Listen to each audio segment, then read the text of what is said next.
La haine ne peut pas chasser la haine. Seul l'amour le peut.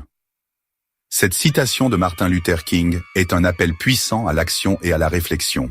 Elle nous rappelle que la haine, bien qu'elle puisse sembler être une réponse naturelle face à l'injustice, l'incompréhension et la violence, est en réalité un poison qui se nourrit de lui-même. Dans un monde où les conflits semblent être omniprésents, où les divisions se creusent chaque jour un peu plus, où la tentation de répondre à la haine par plus de haine est forte, il devient impératif de se souvenir de la sagesse profonde que Martin Luther King nous offre. Seul l'amour peut véritablement transformer la réalité. La haine peut se manifester sous de nombreuses formes. Colère, rejet, discrimination, violence. Mais quelle que soit son apparence, elle n'apporte jamais de solution durable. Au contraire, elle alimente le cycle vicieux de la souffrance. Une souffrance qui se répète, se multiplie, se perpétue à travers les générations.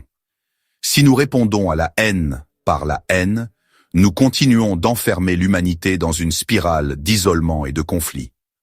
La haine est une réaction instinctive, un mécanisme de défense face à ce que nous percevons comme une menace.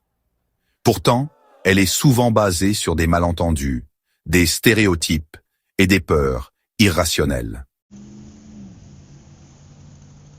Ce qui nous permet de briser ce cycle destructeur, ce qui nous donne la force de surmonter les plus grandes épreuves, c'est l'amour. L'amour n'est pas une simple émotion, mais une force active, une décision consciente de réagir différemment face à l'adversité. L'amour, c'est la capacité de voir l'humanité en chaque être, même dans les moments où cela semble le plus difficile. C'est une force qui va au-delà de l'émotion, une décision de choisir la paix plutôt que la guerre, la compréhension plutôt que le jugement. Mais comment l'amour peut-il concrètement chasser la haine? Comment peut-il guérir les blessures causées par des siècles d'injustice, de discrimination, de violence et d'intolérance? La réponse réside dans la puissance de l'empathie et de l'action solidaire. L'amour nous invite à prendre le temps de comprendre l'autre, à écouter son histoire, ses souffrances, ses rêves. L'amour, c'est reconnaître que derrière chaque acte de violence, chaque parole haineuse, il y a souvent une douleur profonde, une peur irrationnelle, une souffrance qui cherche à se faire entendre. Il ne s'agit pas de cautionner la haine ou l'injustice, mais d'offrir une réponse qui soit constructive, pacifique et tournée vers le pardon. L'amour se manifeste aussi dans nos actions quotidiennes, dans les petites décisions que nous prenons à chaque instant. C'est choisir de répondre à la violence par des paroles apaisantes, de tendre la main à ceux qui se trouvent dans la détresse, de faire preuve de patience et de tolérance, même lorsque tout autour de nous semble sombrer dans la colère et l'incompréhension. Cela ne signifie pas rester passif face à l'injustice, mais choisir de lutter pour ce qui est juste avec dignité et respect, sans se laisser corrompre par la haine. Le véritable défi n'est pas d'éviter la colère ou la frustration, car ces émotions font partie de notre humanité. Le défi réside dans notre capacité à transformer ces émotions en actions positives et constructives. L'amour, c'est cette capacité à transformer le mal en bien, la douleur en force, la haine en compassion. Cela demande du courage, de la sagesse et parfois de grands sacrifices. Mais chaque petit acte d'amour compte. Chaque sourire face à la colère, chaque geste de paix face à la violence, chaque acte de solidarité face à l'isolement fait une différence. C'est par ces gestes quotidiens, par cette détermination à faire le bien, que nous commençons à bâtir un monde où l'amour peut réellement triompher de la haine.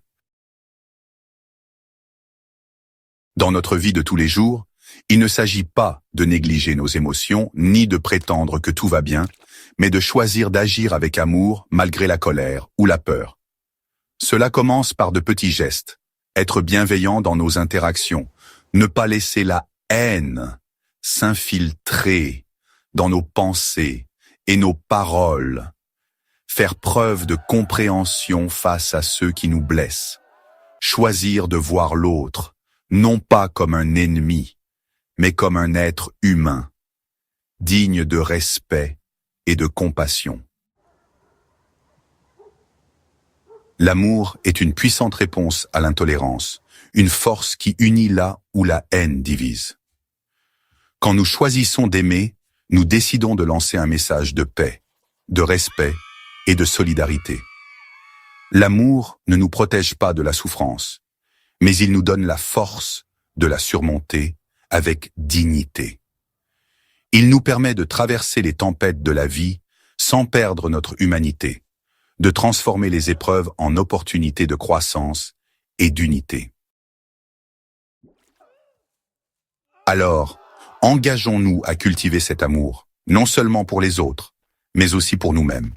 Car l'amour véritable ne consiste pas seulement à donner aux autres, mais à s'aimer soi-même avec bienveillance et acceptation. Cela nous permet d'être plus forts dans nos actions, plus ouverts dans nos relations, plus résilients face aux épreuves.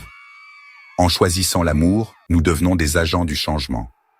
Nous avons le pouvoir de transformer notre environnement, nos communautés et même notre monde.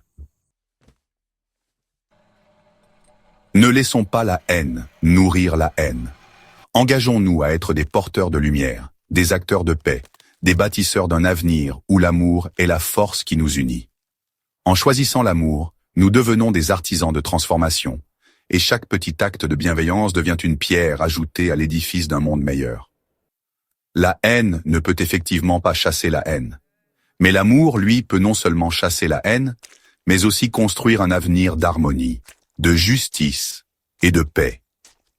Et ce commencement de transformation se trouve en chacun de nous. Si cette vidéo vous a inspiré, n'oubliez pas de la liker, de la partager et de vous abonner pour plus de contenu motivant. À bientôt pour la prochaine vidéo.